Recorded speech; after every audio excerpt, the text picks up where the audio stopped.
Hello, everyone. Is it working? Hello, everyone. My name is Dominik Wensauer, and today I would like to give you an overview about the Swiss Startup Monitor and also present you some insights that we already have. The idea behind this initiative is to provide quantitative data and insights about the development of the Swiss startup scene. Behind this initiative are three universities: the University of St. Gallen, the ETH Zurich, the University of Basel, and also CTI and two foundations, the Gebert-Rüff Stiftung and the Wiener Stiftung.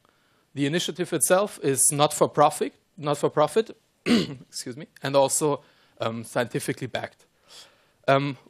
So we do have two main goals. The first one is to make startups a public topic, and we want to achieve this by providing quantitative data so that they really become an everyday topic. The second goal is that we want to connect startups. So right now we already have the biggest database about Swiss startups, and we want to use this database to lower the barriers for knowledge exchange between entrepreneurs or startups. And now I would like to show you some insights that we already generated through the basic data that we already have.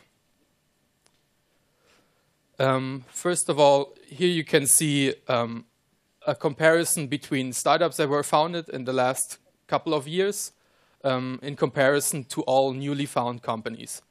What is pretty obvious here, in 2008 you can see that more startups were founded, but on the other hand, that the total number of newly founded companies has a small or has a significant decrease over the next 2 years in 2008 and 2009. So one could say that this relates to the financial crisis, because young people were motivated through the new situation and founded more startups. On the second slide, you can see the sectoral development per year.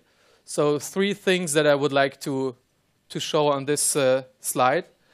First of all, the biotech and pharma sector, which is the brown bar on the bottom, and also the medtech and diagnostics. They are more or less stable between the years 2000 and up to 2012, with just a small decrease. Also, engineering, the green bar, it has a much more significant decrease. But what you can't see here is that the number of companies that were actually founded in the engineering sector is actually growing. So although the percentage in the sectoral development gets lower, the number of companies that are founded in this sector actually increase. And yeah, the biggest part, the ICT sector, is also very interesting. So in the year 2000, it's the red bar if you can't read it on the back, they started with about 32%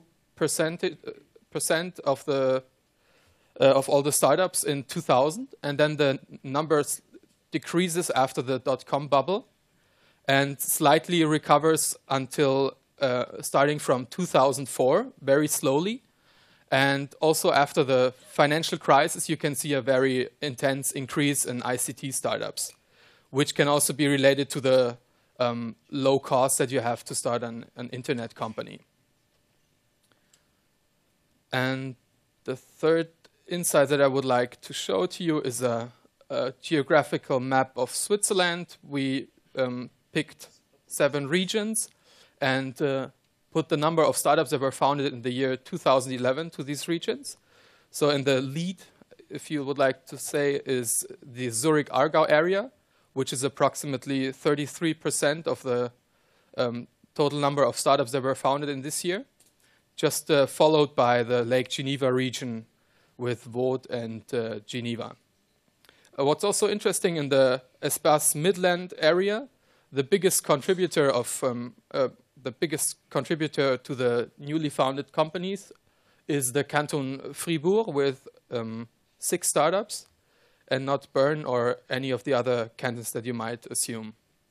Also interesting, in the Basel area, where you have the Basel city and also the Basel land area. The number of startups that were founded in the Basel land area is actually the double amount of the number of startups that were founded in the Basel city area. On the second graph on the right side, you can see the top 5 cantons with the, however you want to say, the best ratio of residents per startup. In the lead is also Basel land, and it's a very close race, as you can see. Zug just 70 residents more than Basel land. And what's also interesting in Jura, that with only about 70 residents living there, actually, they only contributed 2 startups, but they are still in the ranking because of the low number of residents there. So here I showed you some of the insights that we already generated just from the basic data that we already have. And now I would like to show you how we want to connect the startups. So this is our second goal, and there are 3 ways that I would like to present to you how we want to connect you startups together. First of all, contribute and manage data. Second, through founders dialogue. And third, founders file exchange.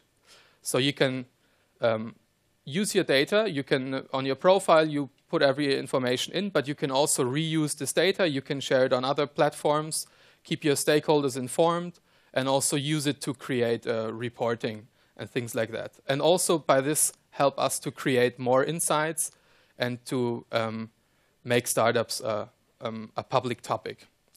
Second, the Founders Dialogue. This will be a mailing list that we're currently setting up. It will be only for founders, and you can just ask for information that other, maybe more experienced startups can provide you. So, for example, you can ask for what is the best CRM solution for my startup, or does anyone have contacts in the food industry? And the third point, the founders file exchange. So we set up a Dropbox where founders can exchange templates. This can be starting from term sheets up to business contracts, licensing contracts, or terms of usage. So the range can vary from anything you need. And those last 2 features will be available at the end of the month. So for everyone who does not have an account yet, just stop by at the booth later today, and I will make sure that you get one until the end of the day. And so that's so far from my side. Thank you very much. Enjoy the rest of the day.